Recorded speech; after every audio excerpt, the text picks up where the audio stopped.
digo que Jesus é o caminho dos céus.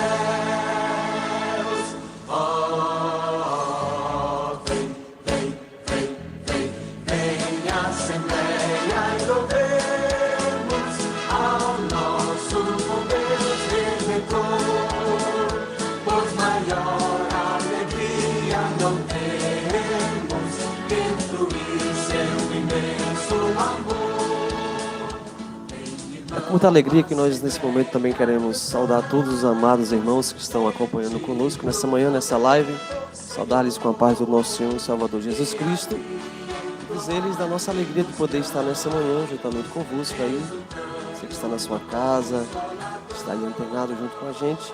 Nós vamos nessa feita dar continuidade nesta manhã, nesta live da nossa EBD, trazendo para vós a lição de jovens, na revista de jovens, dando continuidade a esse estudo sistemático ao longo desses domingos sobre o livro de Josué, em que ao longo de muitas lições aqui nós temos aprendido como Deus é maravilhoso para com seu povo.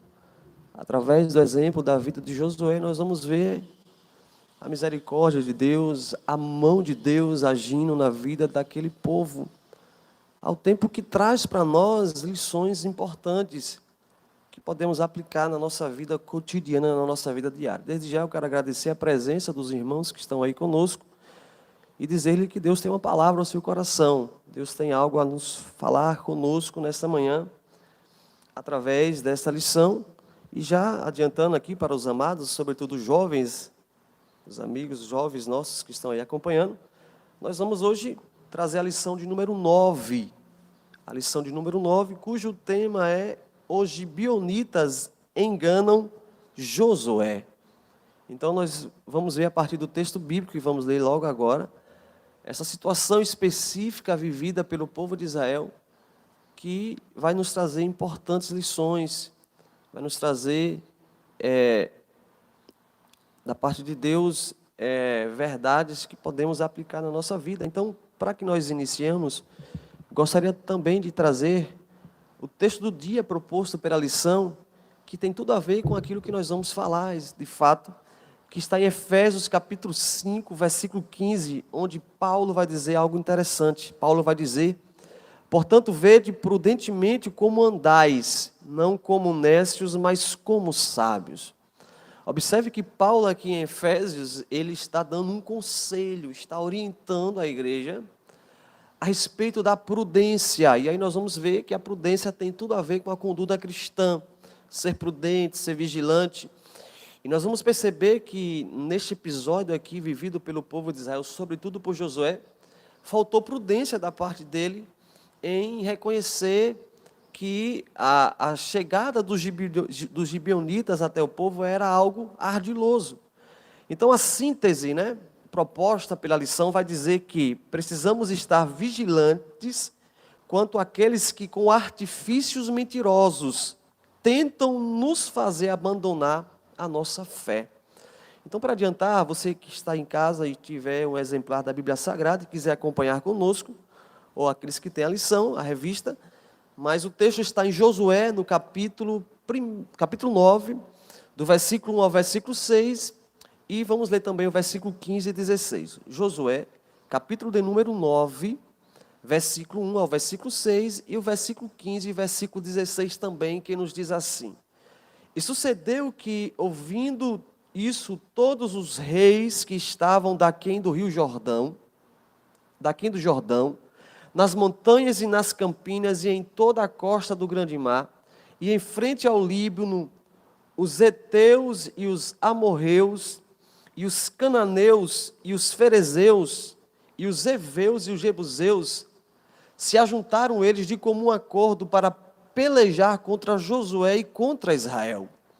E os moradores de Gibeão, ouvindo que Josué fizera com Jericó e com Ai, usaram também de astúcia e foram e se fingiram embaixadores e tomaram sacos velhos sobre os seus jumentos e odres de vinho velhos e rotos e remendados.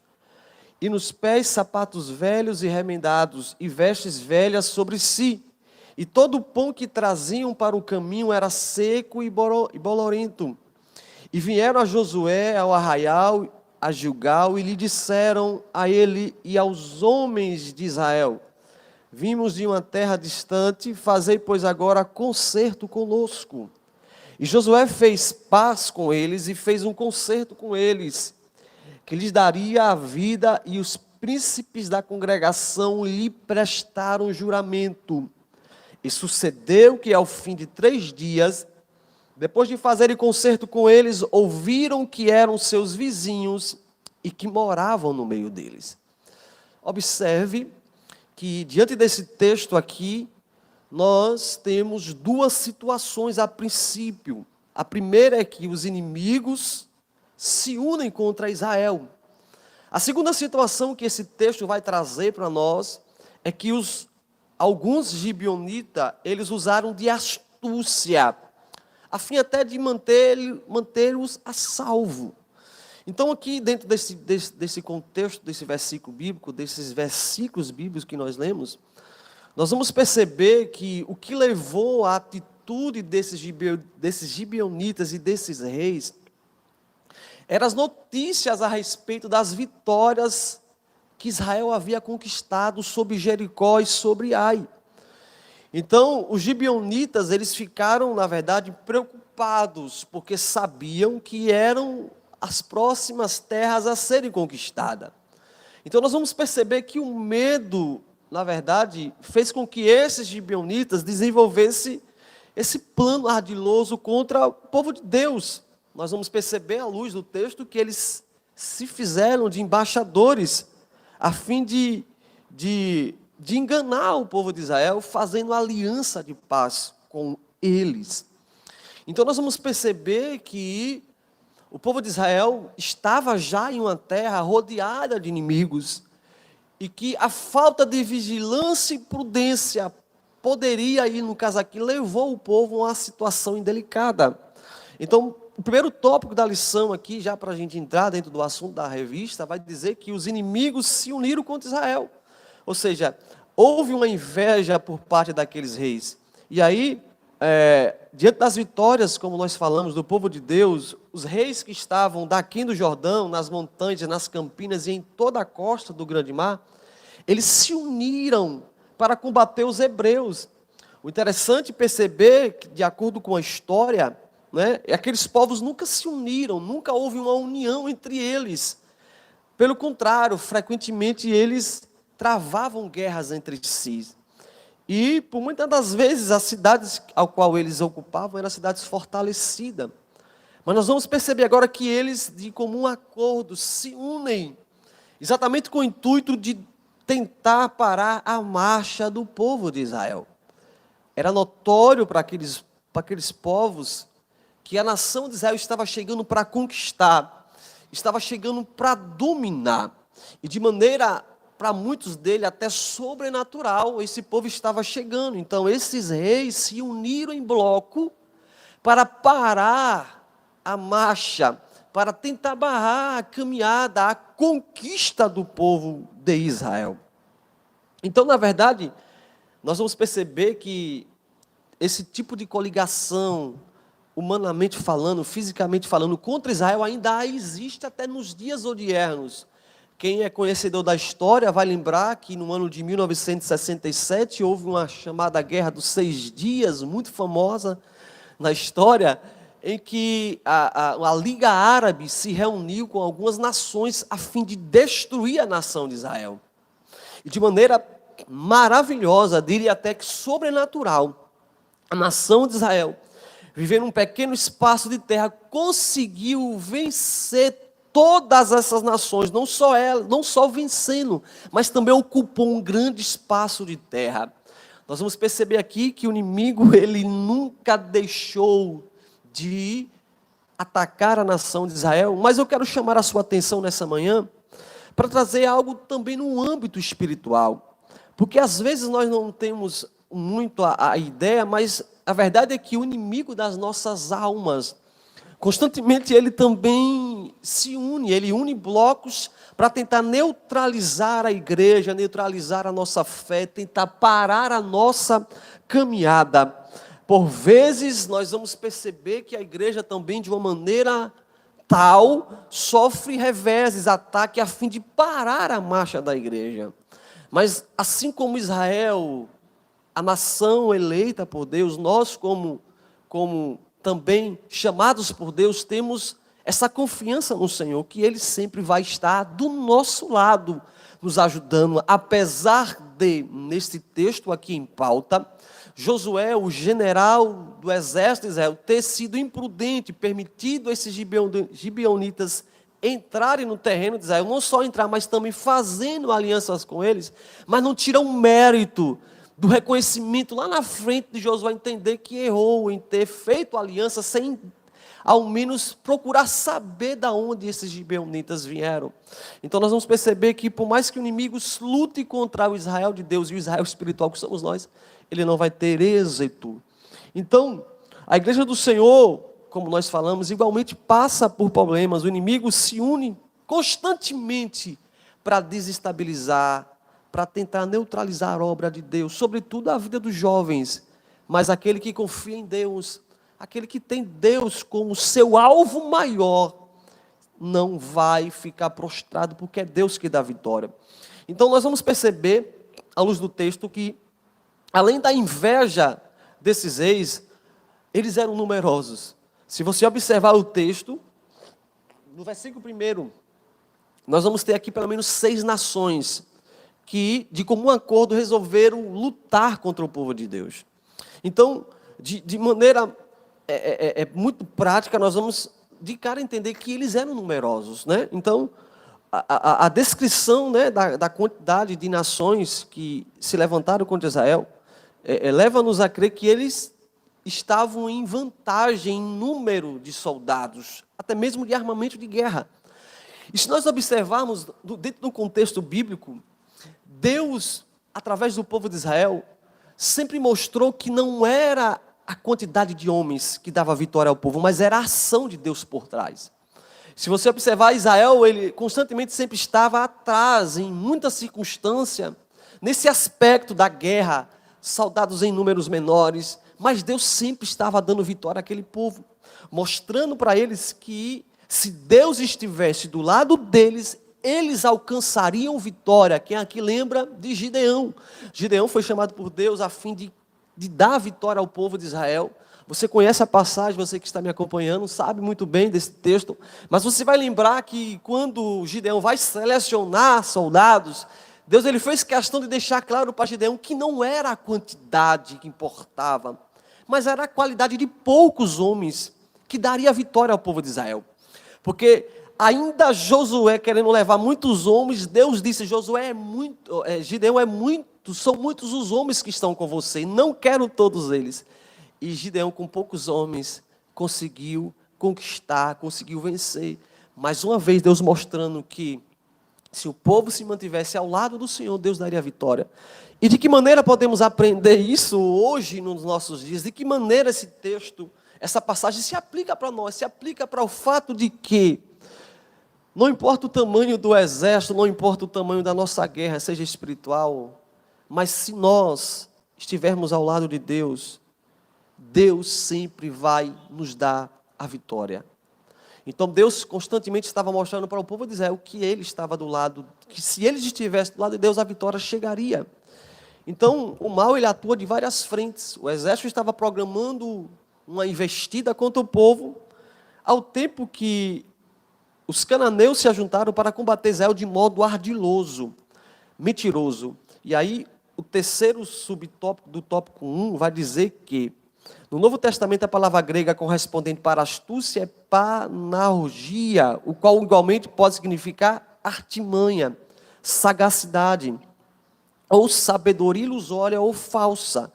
Então, Paulo vai usar uma expressão semelhante a essa, quando ele vai orientar os irmãos lá da igreja em Coríntios, em 2 Coríntios, no capítulo de número 2, 2 Coríntios capítulo 11, versículo 3, olha só, Paulo ele vai falar ao povo da igreja em Coríntio algo muito interessante, em que ele vai exortar o povo a ter cautela.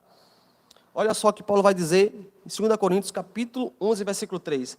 Mas temo que assim como a serpente enganou Eva com a sua astúcia, assim também seja de alguma sorte corrompidos os vossos sentidos e se aparte a simplicidade que há em Cristo.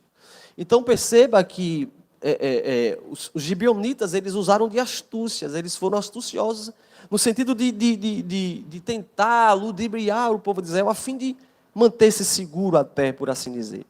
Então, o segundo subtópico da lição, o segundo tópico da nossa lição, vai trazer a abordagem em que os gibeonitas, eles tentaram enganar, e aí as aparências enganam.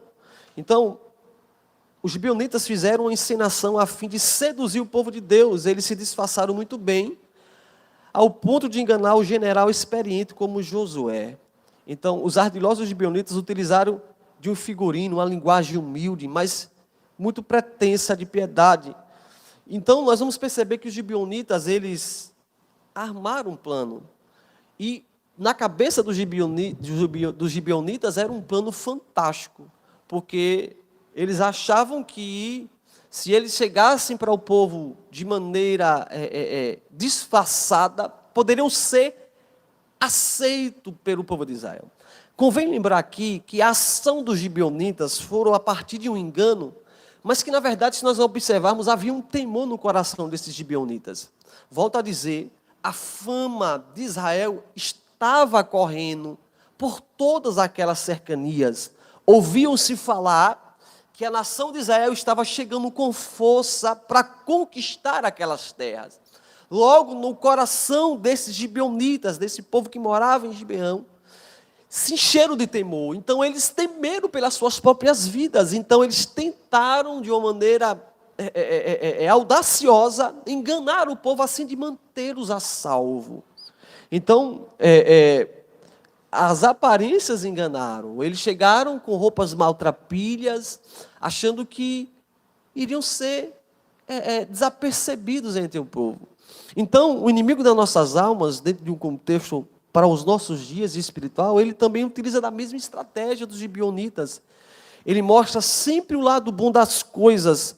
Josué e os príncipes de Israel deixaram de se levar pelas aparências, cometendo um grande equívoco e pagaram um alto preço. Em suma, aquele povo chegou ali e de uma maneira muito sutil enganou Josué, porque eles chegaram disfarçados, dizendo que era um povo de uma terra distante, não sabendo o povo de Israel, Josué e os seus príncipes, que eram os vizinhos, seus inimigos vizinhos. Então, dentro desse contexto das aparências enganam, nós vamos perceber que também aos olhos de Deus, as coisas não são como às vezes nós pensamos, né? A Bíblia está repleta de passagens em que mostra que o homem constantemente está se equivocando, sobretudo quando diz respeito à aparência humana. Não faltam textos para a gente embasar isso que eu estou falando. Você vai lembrar um texto muito prático que vai nos ensinar isso, é quando Deus ele envia Samuel para ungir Davi como rei de Israel. Dentro do contexto judaico e dentro do contexto dos reis, era inconcebível um rei que não tivesse uma estrutura física aparente, né? Lembra-se do texto que a escolha de Saul se deu por ser alguém de porte físico muito atraente, né? Alto, forte. E nós vamos perceber que o próprio Samuel se equivocou quando chegou na casa de Jessé, em que todos os filhos de Jessé passam e ele se equivoca, acha que é os de porte físico e atlético que Deus escolheria. E nós sabemos que no coração de Deus não era eles, era Davi, que estava lá no campo, quem sabe, sujo, rasgado, mas aos olhos de Deus era quem Deus estava escolhendo. Então as aparências enganam. Josué se deixou levar pelas aparências daqueles homens e fez uma aliança de paz com eles. E aí nós vamos perceber que a aliança que Josué fez foi uma aliança que se tornou perpétua. Por quê? Porque se você observar, a armadilha ela foi descoberta. 3 dias após, foi descoberto que aqueles homens, aqueles gibeonitas, não eram quem eles diziam que eram. Eram pessoas que eram habitantes da região aonde Israel estava a conquistar, e que de uma maneira ou outra eles queriam ter uma proteção. Então nós vamos perceber aqui é onde Josué se dá conta do seu equívoco. E aqui entra um assunto muito interessante, é que líderes também erram. Líderes também se equivocam. Líderes também agem com imprudência, né? Então, Josué ele agiu de maneira imprudente. De que maneira? Deixou-se levar pelo argumento daqueles homens e não procurou identificar ao certo quem eles eram. Fizeram o juramento perante o Senhor. Então, a liderança aqui, no caso de Josué, falhou. O povo, ao perceber a falha, começaram a murmurar, mas o próprio Deus não aplacou a sua ira, porque era uma murmuração, entre aspas, com causa legal. Por quê? Houve uma falha primeira. Qual foi a falha? Não buscar o conselho do Senhor. Verso 14. Então, por o povo não buscar o conselho de Deus, antes de fazer aliança com aqueles homens, trouxe todas essas consequências indesejáveis. Então, foi feita uma aliança com aqueles homens, mas houve uma manutenção naquela aliança. Então, Josué e os príncipes da congregação, mesmo diante da ferrenha crítica do povo, não mudaram os termos da convenção de paz. Afinal, é pecado usar o nome do Senhor em vão. Mais tarde, em 2 Samuel, nós vemos que Saul quebrou essa aliança firmada no tempo de Josué, o que trouxe sérios infortúnios a Israel. Então, ao tempo que Josué fixou uma aliança com aqueles homens, fazendo juramento em nome do Senhor, isso não podia ser voltado atrás. Isto aqui traz para nós um alarme interessante, é que, dentro do contexto judaico, usar o nome de Deus em vão é um pecado. E por vezes nós, no nosso dia a dia, não atentamos também para esse fato de que usar o nome de Deus em vão não é algo legal. Então, talvez para nós, hoje no contexto, o artigo nosso, a Constituição, vai ter uma cláusula lá que, a partir do descobrimento de algo semelhante ao que aconteceu com eles, poderia ser desfeito, mas no contexto judaico não poderia. A aliança estava sendo formada. Então, isso aqui, irmãos, nesta manhã vai nos trazer a lição de que, quando agimos de maneira imprudente, não pensamos, não consultamos ao Senhor, poderemos pagar prejuízos, talvez até incalculáveis por isso. E aí, para encerrar, o tempo já não nos espera, e eu sei que os irmãos estão aí também, talvez um tanto já cheios de muito conteúdo teológico e espiritual, né? Eu quero apenas trazer que houve uma história também, né? Houve uma graça de Deus na vida desses gibeonitas. Então, nós vamos ver aqui, né, que é o tópico 3 da nossa lição, uma história de juízo e misericórdia. Então, os gibeonitas, eles foram punidos, sim. Quando viu que haviam enganado, Josué ficou bravo, e naquele dia, Josué os deu como rachadores de lenha e tiradores de água para a congregação e para o altar do Senhor, até o dia de hoje, no lugar que escolhesse.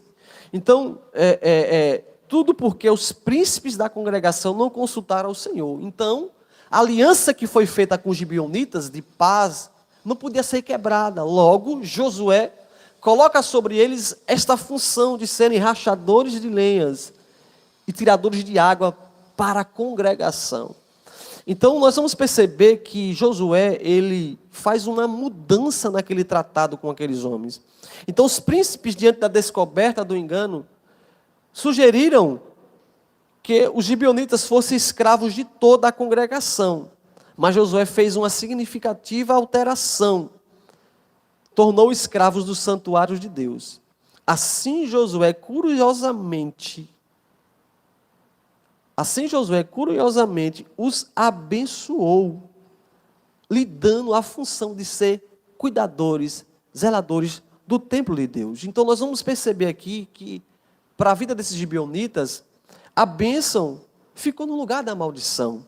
Então talvez a postura humilde dos gibeonitas, eles reconheceram a falha deles de ter tentado enganar o povo, sobretudo Josué. Então essa atitude humilde dos gibeonitas de reconhecer, tocou o coração de Deus, porque sendo destacado para o serviço perpétuo da casa de Deus. Então Deus os abençoou e eles se tornaram participantes de alguns direitos usufruídos pela casa de Levi. Então, este pequeno episódio, né, da chegada desses gibeonitas, no sentido de tentar enganar o povo de Israel, nos dá uma lição importante, né, de sempre consultar a Deus. O que é que chama a nossa atenção aqui, nessa lição? É que o simples cuidado de se consultar a Deus, mesmo que fosse nas coisas mínimas, é muito importante. Então, a decisão imprudente de Israel, de não consultar o Senhor, né, fez com que o povo pagasse esse grande erro de ter pessoas pagãs dentro, até mesmo, das manifestações religiosas de Israel. Então, nós vamos aprender nessa manhã, e eu quero dizer isso para você que está me acompanhando nessa live, que consulte ao Senhor.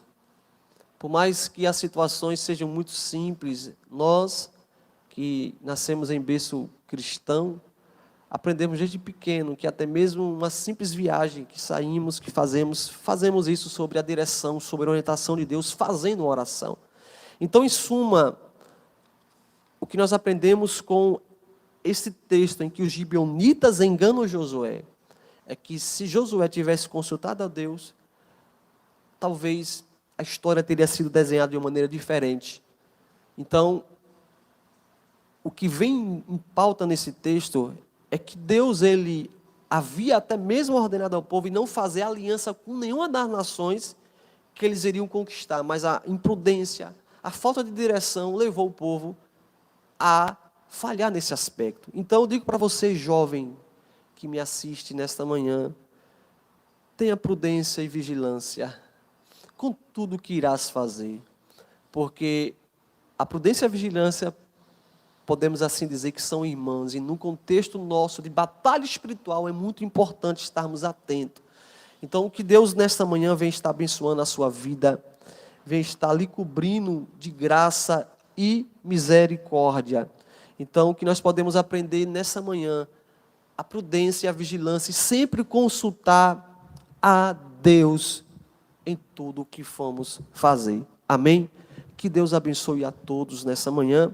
Nós já queremos partir para o encerramento, apenas lembrando para você, amado irmão, amigo também, que pode estar acompanhando essa live nessa manhã, que à noite, logo mais, nós estaremos também transmitindo a live do nosso culto à noite. Então, esteja ligado, esteja atento ao horário, que irá começar a nossa live nessa noite, a partir das 19h30, acredito eu. Já estaremos aqui para transmitir a palavra de Deus ao seu coração. Então, eu quero dispersar nessa manhã, fazendo oração pela sua vida, pedindo a Deus que esteja abençoando você, sobretudo aos nossos jovens. Estamos vivendo um tempo difícil, é verdade, talvez nunca pensado por nós, mas se estivermos com Deus, Ele vai nos dar vitória. Amém? Vamos estar orando e em seguida vamos estar encerrando. Querido Deus, eterno e glorioso Pai, queremos te agradecer, ó Deus, nesta manhã, por ter nos dado a oportunidade de aprender mais sobre a Tua Palavra. Abençoa a vida do nosso pastor Isaac, pastor presidente desta igreja, ó Deus, que a Tua mão esteja direcionada à vida dele, à vida de todos nós. Pai, nos dá saúde, nos dá paz, guarda as nossas casas, ó Deus, nos mantenha, ó Deus, viva a esperança que há em nós, ó Deus, da Tua vinda. Eu quero abençoar cada vida que acompanhou nesta manhã, Deus, essas duas lições, ó Pai. Que a Tua mão esteja alcançando cada lar, cada família de maneira poderosa. Deus, eu apresento a vida da minha mãe, Senhor, que de maneira assim, ó Deus, ficou enferma nesta manhã, mas acredito na Tua salvação, ó Senhor. Acredito na Tua mão, ó Deus, direcionada a curar a vida dela. Nos abençoe em tudo, é o que eu te peço em nome de Jesus. Amém. Que Deus abençoe a vida de todos. Amém.